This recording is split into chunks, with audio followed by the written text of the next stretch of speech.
We're talking about the government shutdown, okay? Do your eyes kind of gloss over when you hear the news, right? Do you just think, you just see politicians fighting with each other, and it sounds like a lot of noise, but how will it affect you? Luckily, we have Laura Schwartz here with us, and you are a former Clinton, you were in the Clinton White House, and you were there in the mid-90s when we had a similar situation. Exactly. Should we be concerned, Laura?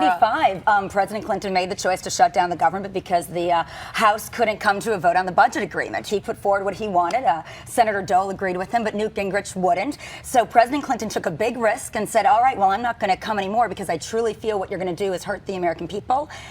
The government shut down, and the backlash hit those that instigated it, the Republicans. We saw, really tremendous loss in their next election. That really is what at risk here for the Republicans, because it's the Tea Party folks in the Senate that are demanding to take all of Obamacare out, instead of just like a tax on medical devices. So it's a tactic. You can hold up the entire budget for the government by just wanting to voice your opinion on one thing. So a lot of people think they shouldn't attach it to such a pivotal bill to fund our government, because in the end, people will still get their Social Security checks, but it'll be slower. Our soldiers will be out there fighting for us, but they won't get their checks right away either. So it really is a very silly tactic. The way you just described it in the mid-90s, you made it into a political battle, which is largely what a lot of people say it is right now. Do you agree with that? It is, absolutely. And President Clinton knew that he really risked his re-election the following year. But then it turned out people really didn't like the Republican Party for instigating it. So I really think it falls on the party that's behind it. Even though the Tea Party is separate seriously from Republicans,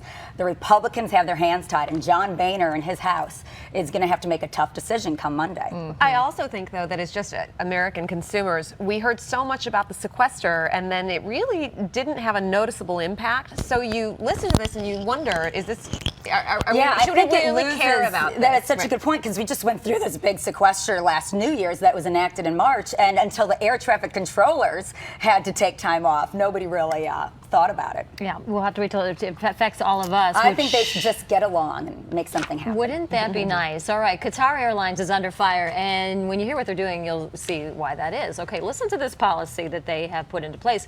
Contracts with female employees that require notification if the female employee gets married or has become pregnant. We want to read one of the clauses here in the contract. It says, you are required to obtain prior permission from the company in case you wish to change your marital status and get married. Another clause, the employee shall notify the employer in case of pregnancy from the date of her knowledge of its occurrence. The employer shall have the right to terminate the contract of employment from the date of notification of pregnancy.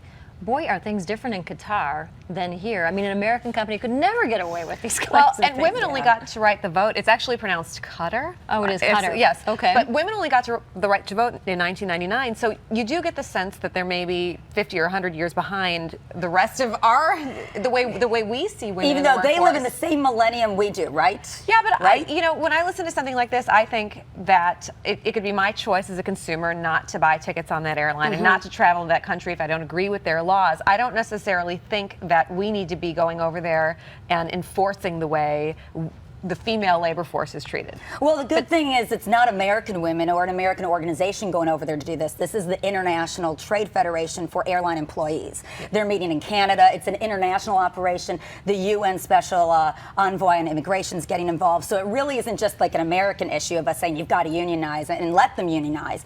But it definitely is an international issue. Women's rights is now, it knows no boundaries anymore. Isn't it baffling, though, that those kinds of clauses exist? I mean, it's sort of amazing. Right? Well, when you get reminded by something like a story like that. I think that we just heard last week in the news that there's a restaurant group that is being sued for not openly hiring employees of all races, and that many high-end restaurants in the city have these kind of de facto rules where, I mean, when was the last time you went to a hip restaurant and you saw a woman who was pregnant at the hostess desk? It just doesn't happen. So I think that in many industries, this is a de facto operation. I mean, this is one that actually puts it in writing, and obviously they are behind the times, but at the same time, it's not something that I feel that.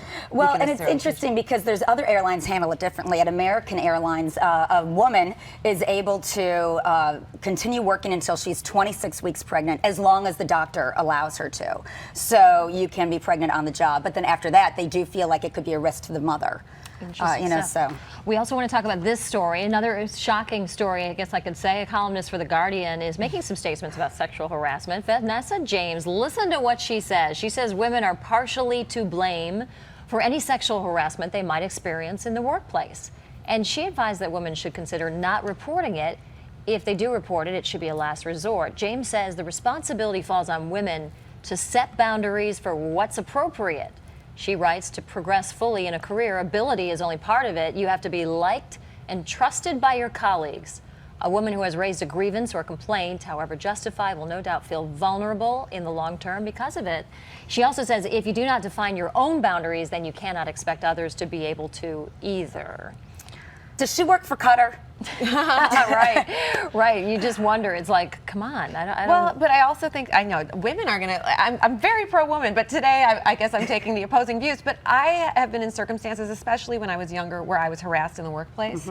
And I chose not to report it because I felt there might be long-term consequences with my career. And I just chose to handle it. And I think that as much as we want to say report every incident, that in reality, women often don't. I think you're right. I think it's the peer pressure in the workplace, much like any college or high school situation. What do you report and what are the underlying repercussions, like you said? I really think maybe some of a solution to this is just better sexual harassment training so that you can identify it and you don't put yourself in those situations as a woman. And that's you're kind of what she's not saying going to go too. there Yeah. in the you know, the very low cut dress during the day. But I think the more education in the workplace, the better advocacy. Maybe just the more we can tamper down this issue. But she's also saying it's kind of you mean your popularity at work is more important, and at some point, if you're being does that mean you have to be sexually harassed, sexual to be popular in the workplace? she's saying that you don't want to get your colleagues mad at you, and that sometimes reporting it or talking about it will do that. And she's also saying, do you partake in kind of the sexual jokes and maybe some of the sexual banter in situations, or do you stop it and cut things off? And I think that as I've gotten older, I've been much more defined, and I think, and I'm also 40, so no one hits on me anymore. That's not true. But back when I was in my 20s and I had much less power as a young woman, it used to happen to me all the time. And so I think the point she's making is somewhat realistic. Laura, we got to get to your walk. You have an important event going on this weekend, raising good money for a good cause. Today I'll be in Grant Park at noon, emceeing the Chicago American Heart Association Heart Walk. There's one tomorrow in Downers Grove. Next week in Palos Hills, Palatine. We are raising $3 million for everything right here in Chicago. In fact, Chicago receives almost $14 million a year for our great hospitals around Chicagoland that goes into life-saving research, because you know what? 1 in 3 women will die of heart disease. 1 person dies every 30 seconds. It is the #1 killer of men and women in this country. But it is treatable. It's preventable. If you know your numbers and get out there and walk, we can raise life-saving funds. Awesome stuff. Thank you, Laura. Thank you, Thank you. Susanna. How long is the walk? I'm a little passionate about it. Is it- It's just a 1 mile, so Oh, people right. come So on anyway, down yeah. from the loop. We've got That's great doable. food there. We've got 1 a lot of fun mile. activities, but you can come down with your colleagues and get back to your office before lunch is over. Thank you, guys. Coming up here next on Good Day Chicago, do you keep an eye on your kids' social media activity? How would you feel if their school was doing it? It's happening in one California campus, and parents are not too pleased about it. But is there a privacy issue here, or is it really just being smart about safety? That's coming up as we continue in our 9 o'clock hour. It's 9:12 on the Friday morning.